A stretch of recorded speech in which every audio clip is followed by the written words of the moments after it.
반갑습니다. 그래도 매번 빠지지 않고 참석해 주시는 분이 계셔서 아주 기분이 좋습니다.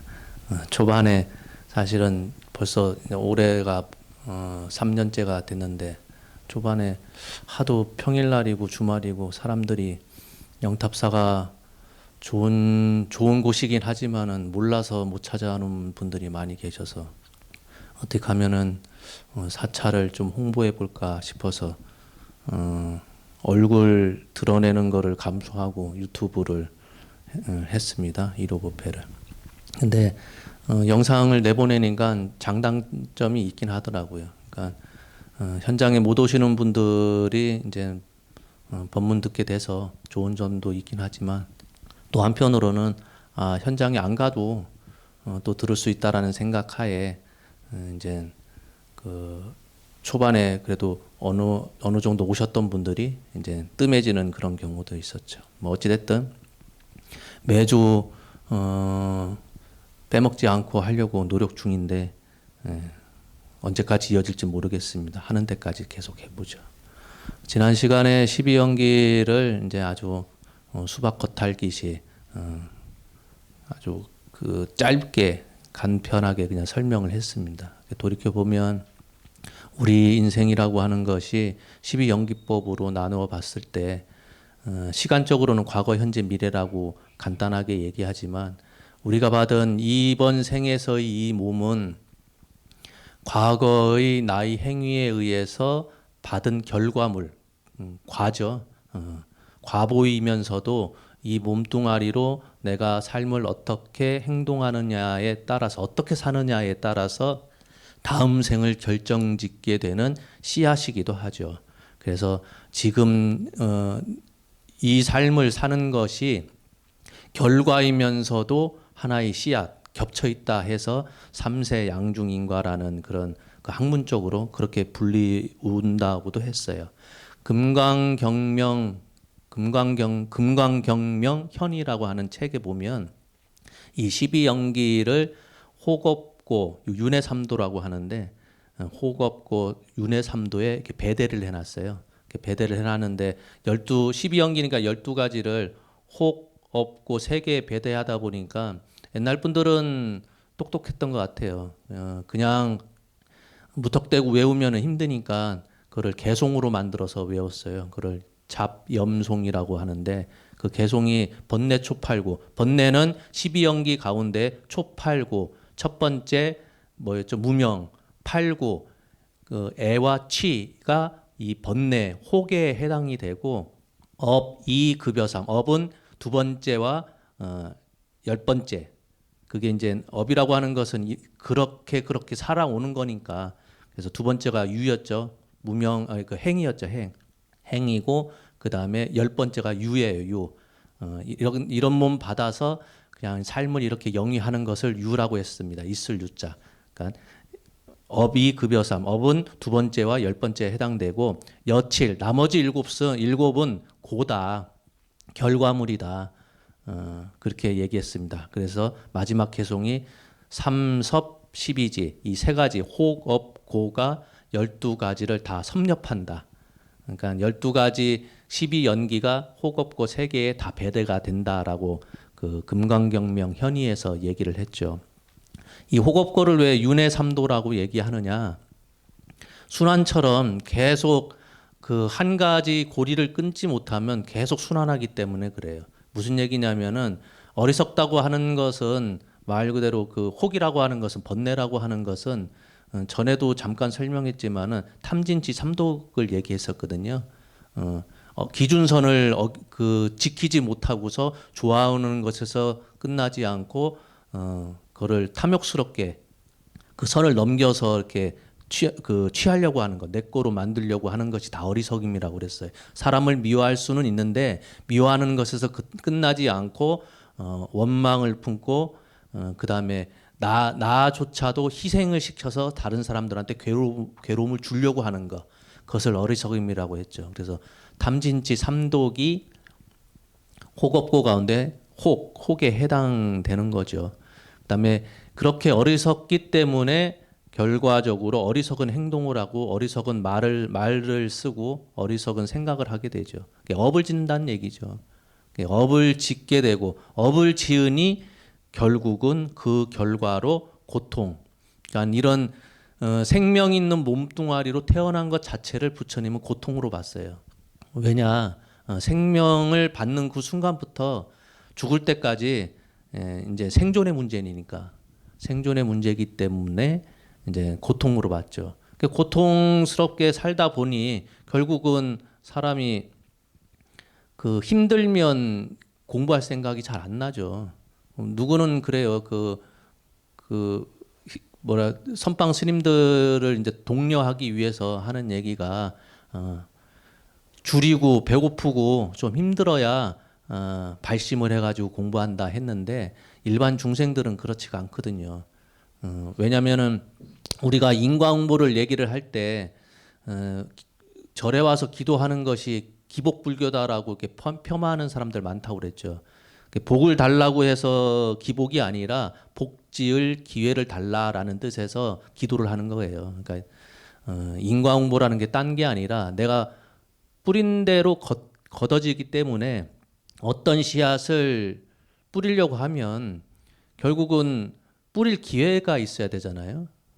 그러니까 복을 바랄 것 같으면 복을 지을 수 있는 기회가 나한테 와야 그때 가서 복을 짓는 건데 기회조차 없으면은 사람들이 그 말 그대로 다음 생이든 아니면은 시간이 지나서 내일이든 그 복에 의해 복덕을 그런 쌓을 수 있는 기회조차 없는 거죠. 삶이 고단하면 사실은 지쳐가지고 복 지을 기회가 설사 있더라도 힘들어서 못하죠. 그리고 어리석으면 무엇이 복 짓는 행위인지를 모르는 사람들 태반이고 또 알아도 당장 혜택이 없으면 사람들이 내일 하지 그런 생각 같죠. 지금 당장 복 지어서 결과가 바로바로 눈에 드러날 것 같으면 사람들이 이렇게 험하게 살질 않죠. 근데 지금 당장 나쁜 짓 해도 그 결과가 바로바로 드러나지 않으면 괜찮다라고 생각하고 선행을 지금 딱 하면 좋을 텐데 안 하는 이유가 지금 당장 선행한다고 해서 그 결과가 바로바로 나타나는 게 아니기 때문에 바로 혜택이 안 오니까 내일로 자꾸 미루는 경우죠. 그리고 또 한 가지는 그런 사람들 많죠. 이제 나이 많이 먹다 보니까 이제 너무 늦었다고 생각하는 사람. 늦었다고 생각하기 때문에 이제 그런 기회가 와도 아유 내가 이 나이에 뭐 그런 생각 많이 갖죠.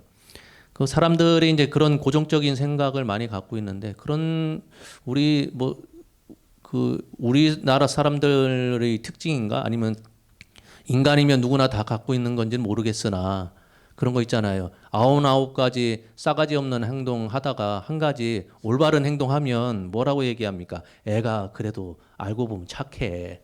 그런 얘기하고 아니 99가지 항상 예의 바르고 남을 잘 배려하고 항상 선행을 하고 잘 참다가도 한 가지 참지 못해서 버럭 화를 내면은 그 사람 그렇게 안 봤는데 그렇게 또 사람들이 생각을 하죠. 그러니까 그 우스갯소리로 그 여성들이 좋아하는 남자가 그 나쁜 남자 매번 잘해주는 사람보다 좀 맨날 튕기다가 어쩔 때 한 번 잘해주는 사람을 그렇게 이성적으로 좋아한다고 하는데 우스운 얘기죠. 그러니 복을 지어야 복덕을 지어야 복덕이 쌓여야 연기의 순환고리에서 벗어날 수가 있죠. 우리가 또 크게 착각하고 있는 것 중에 하나가 인과법이라고 철석까지 믿고 있으면서 뿌린 대로 거둔다라고 생각하면서 한편으로는 그런 생각 많이 갖고 있어요. 뭐냐면은 착하게 살면 손해 본다. 이 험한 세상에 너같이 그렇게 순한 마음을 갖고서 살아갔다가는 큰 코 다쳐. 친구들한테 그런 말 많이 하죠. 착하게 살지 말아라.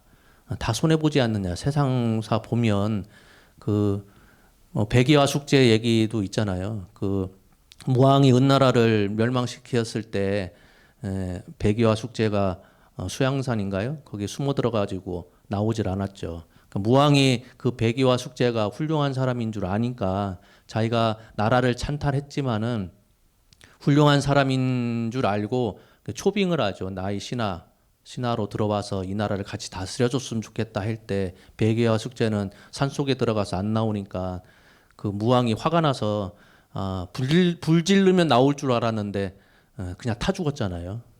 타 죽었는데 그 사마천의 그 사기 열전의 첫 번째가 백의와 숙제에 관한 내용인데 사마천이 그러면서 그 한탄을 합니다. 도척이라고 하는 악당은 맨날 그 나쁘게 살면서도 죽을 때까지 떵떵거리면서 호의호식했고 이렇게 청렴하고 도가 뭔지 도덕이 뭔지 윤리가 뭔지를 살고 있는 사람은 굶어 죽었다. 불타 죽었고 굶어 죽었잖아요. 그래서 한탄을 해요. 하늘에 천도라는 것이 있느냐?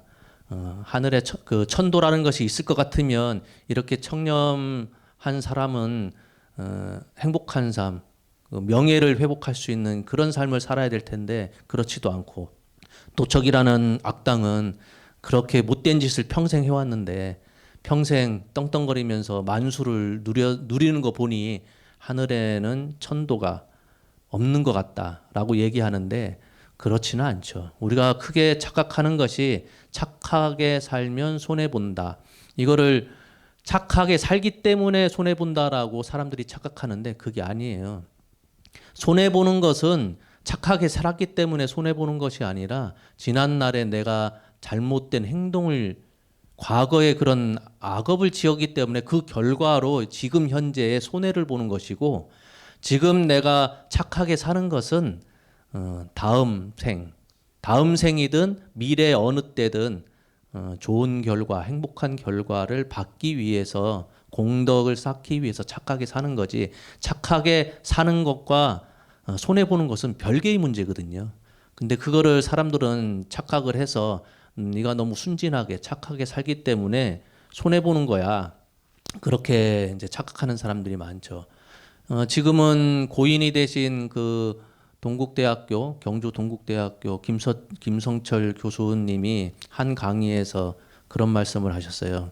사람들이 평생을 살아가는데 살아가면서 어떤 삶이 좋습니까? 라고 질문을 하면서 착하게 살면서 행복한 삶이 좋은 건가요?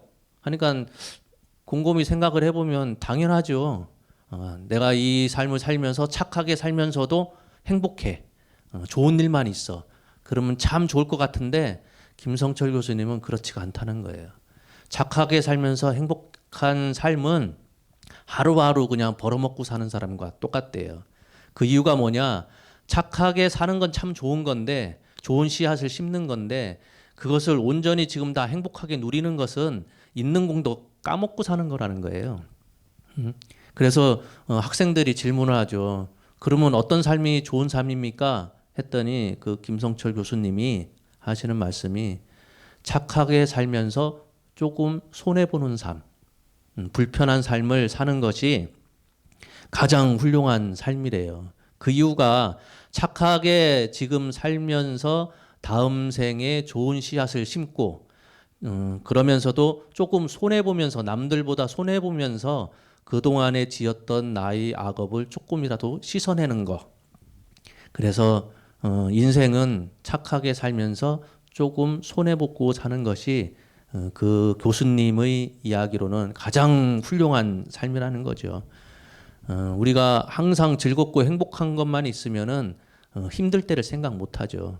항상 지금도 즐겁고 내일도 즐겁고 앞으로도 계속 즐거울 것 같고 행복할 것 같고 그러면 공부가 되질 않는다는 거예요. 힘들고 어려워야 사람들이 희망을 갖는 거죠. 이 세상에 희망이라는 단어가 있는 이유는 힘들고 어려움이 있기 때문에 그렇거든요. 모든 사람이 다 행복하고 즐거우면 희망이라는 단어가 아마 없었을 거예요. 그러니 그 김성철 교수님 이야기로는 조금이라도 불행하다고 해서 슬퍼할 게 아니라 힘들다고 해서 주저앉을 것이 아니라 그렇게 어렵고 힘든 사람들이 희망을 품고서 다시 일어날 수 있다는 거예요. 어려운 사람일수록 복을 지으려고 노력한다는 얘기겠죠. 그래서 티베트 스님들은 거의 이제 죽음을 맞이할 때 마지막 그 열반기도 마지막 삶을 불태우면서 어떤 기도를 하느냐? 내세에는 거지가 되게 해주십시오. 그런 기도를 한다는 거예요. 왜 내세에는 왜 거지가 되면 좋을까? 성부를 빨리 하기 위해서. 부자로 태어나고 모든 걸 갖추고 태어나면 공부할 생각이 안 들기 때문에 그 티베트 스님들은 항상 그렇대요. 말년에 이제 연세 많이 드셔서 이제 삶을 마무리 지으려고 할 때 내세에는 꼭 거지가 되게 해주십시오. 그래야 공부 열심히 해서 성부를 빨리 할 수 있으니까 다음 생에 거지로 태어나든 부자로 태어나든 태어난다는 것 자체는 결국 윤회를 벗어나지 못했다는 얘기니까.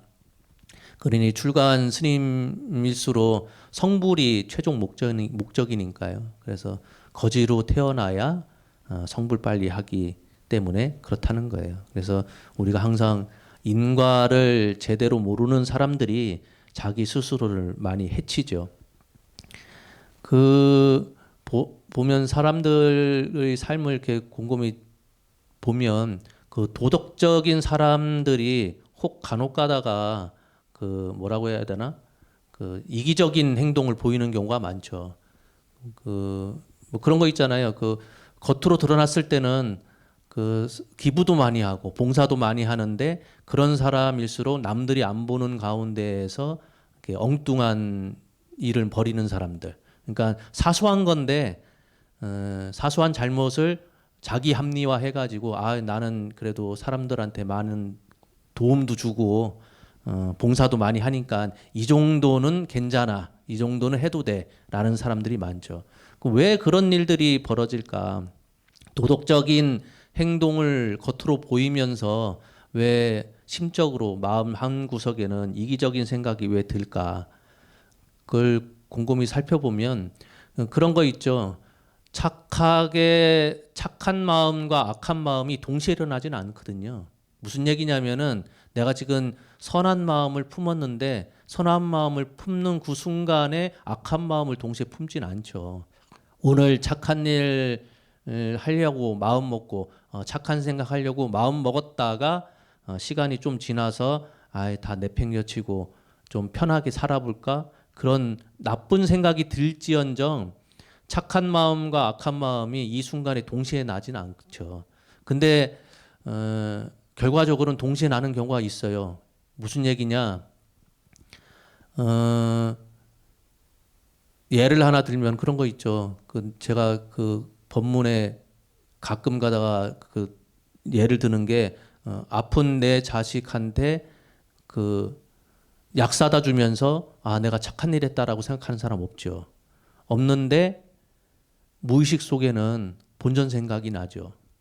내가 내 자식한테 이렇게 잘했으니까 나중에 컸을 때 저 아이가 나한테 좀 잘해주겠지. 노후를 좀 책임져 주지 않을까. 근데 그게 뜻대로 잘 안 되면은 그런 마음 품죠. 내가 너를 어떻게 키웠는데. 근데 그런 게 왜 동시에 일어나느냐. 의식적으로는 착한 일, 도덕적인 행동을 하는데 저 무의식 안에는 본전 생각이 있다는 거예요. 본전 생각. 내가 한 것에 대한 그래도 그 대가성 그런 거를 바란다고 하죠. 그래서 우리가 도덕적인 행동을 보이면서도 그 도덕적인 실천 의식을 갖기 위해서는 도덕이 뭔지에 대한 지식이 있어야 돼요.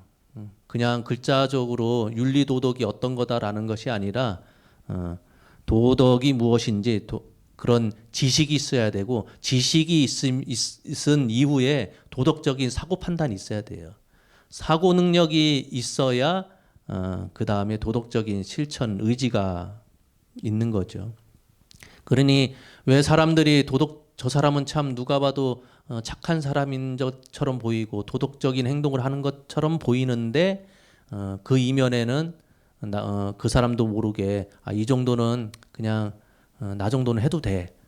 이 정도는 허용해 줘야지 사회가. 그런 이기적인 마음을 품느냐. 도덕적인 행동 안에 도덕적인 척하기 때문에 그런 거예요. 양심이 없는 사람이 양심 있는 척하는 거고 도덕적이지 않은 사람들이 도덕적인 척하기 때문에 겉으로 드러날 때는 참 좋은 일 하는 사람처럼 보이지만 그 이면에는 무의식 안에는 항상 본전 생각이 있기 때문에 그런 거죠.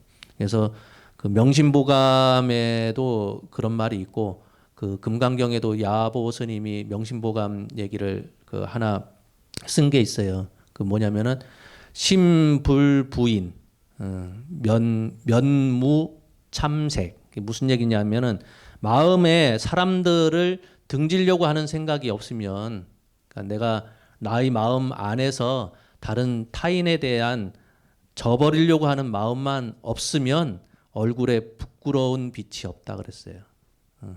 그러니까 우리가 살면서 항상 그 이득을 많이 따지죠. 따지지 않는 사람이 거의 없을 겁니다. 저 또한 그러니까. 저 또한 사실은 오늘도 일요법회 그러면 아무도 안 왔을 때 카메라 켜놓고서 혼자서 사람들 있는 것처럼 이렇게 하고선 영상을 해야 되나 말아야 되나 그런 생각이 문득 드는데, 그 사람들은 항상 본인 기준에서 이득을 항상 생각을 해요. 그게 정도의 차이만 있을 뿐이지. 그러니까 명심보감에서도 하는 말이 신불부인 면무참색, 남을 저버리려고 하는 그런 마음만 없으면, 남을 배척하려고 하는 그런 마음만 없어도 자기 얼굴에 부끄러운 낯이 없다 그랬어요. 그러니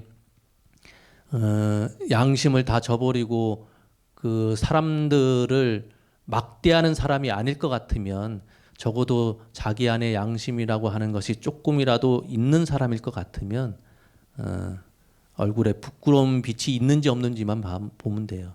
그래서 그 맹자님도 그런 말 했죠. 부끄러워할 줄 아는 것이 사람이다.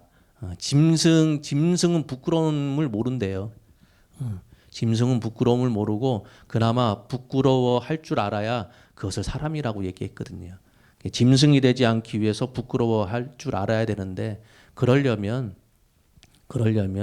어찌됐든 세상사 살아가면서 조금이라도 인과가 어떤 건지를 알아야 되고, 인과를 알았으면은 당연히 뿌린 대로 거둔다는 것을 알 것 같으면 어떻게 뿌려야 될지, 무엇을 뿌려야 될지는 굳이 얘기를 하지 않아도 잘 알 거라 생각합니다. 그래서 아무리 그 행복한 삶을 추구한다 하더라도 인과를 잘 알아서, 인과를 잘 알 것 같으면 그런 사람들은 항상 겸손하고 똑똑해도 항상 노력하려고 하죠. 본인이 많이 알고 있어도 그것을 내세우지 않고 아는 것을 다른 사람들한테 피력하려고 하는 게 아니라, 내가 공부하는 이유는 딴 사람들한테 자랑질하려고 공부하는 것이 아니라 내 스스로 나의 잘못을 조금이라도 바꾸려고 하고, 좋은 건 좋은 거대로 증장시키려고 하고, 또 나도 모르게 우쭐대는 마음을 눌러서 겸손해지려고 하고, 그런 걸 하기 위해서 공부하는 것이지, 다른 사람들한테 잘난 체 하기 위해서 책 보거나 공부하거나 절에 나와서 1080배, 3000배를 막 하는 분들도 중에서 자기 공부 때문에 하는 분들도 계시지만, 나를 봐라, 나 이 정도까지 한다, 그런 거 내세우려고 하는 분들도 꼭 있어요. 시민 선방이 생긴 지가 벌써 수십 년이 됐는데 제 기억에도 벌써 출가한 지 이제 30년 가까이 되는데, 그 해인사 승가 대학에 있을 때도 원당암에 그 가야산 안에 원당암이라고 암자가 있는데, 굉장히 말이 암자지 해인사만치로 크죠. 거기에 시민선방이 있었어요. 그래서 그 시민선방이 얼마나 유명했느냐, 전국에서 그 노보살님들이 철야 참선 기도를 하기 위해서 이렇게 찾아오고 했었는데, 참 안타까운 게 그 와중에도 몇몇 분들은 이제 전국에 유명하다고 하는 시민 선방을 다 섭렵하기 위해서, 우리가 그랜드 슬램 달성하듯이 여기도 한번 다녀보고 몇 군데 안 남았으니까 거기도 가서 수료증 받으면 본인 전국에 있는 선방, 시민 선방을 다 섭렵했다. 그런 자부심 때문에 이렇게 오시는 분들이 계시더라고요. 그런 걸 볼 때마다 굳이 선방을, 그러니까 시민 선방이 그때는 몇 개 없었지만 유명한 시민 선방을 굳이 다 섭렵할 필요가 있을까? 그러니 그 안에서도 남들한테 이렇게 보여주기 위한 그런 모습이 많이 있었죠. 공부는 나 자신을 위한 것이지 누구한테 이렇게 자랑질하려고 보여주기 위한 공부는 아니죠. 그래서 어찌됐든 인과를 잘 알기 위해서 우리가 연기가 뭔지 연기법을 배우는 경우죠. 그러니 인과가 어떻다는 걸 잘 알 것 같으면 더욱더 공부해야 되고 기도해야 되고 그러면서도 한편으로 겸손해져야지 삶이 조금이라도 윤택해지겠죠. 이렇게 찾아와 주셔서 감사합니다. 거사님이 계셔서 그래서 다음 주에도 또 그 본문을 또 계속 유지를 할 것 같습니다. 고맙습니다. 일요법회 마치겠습니다. 예.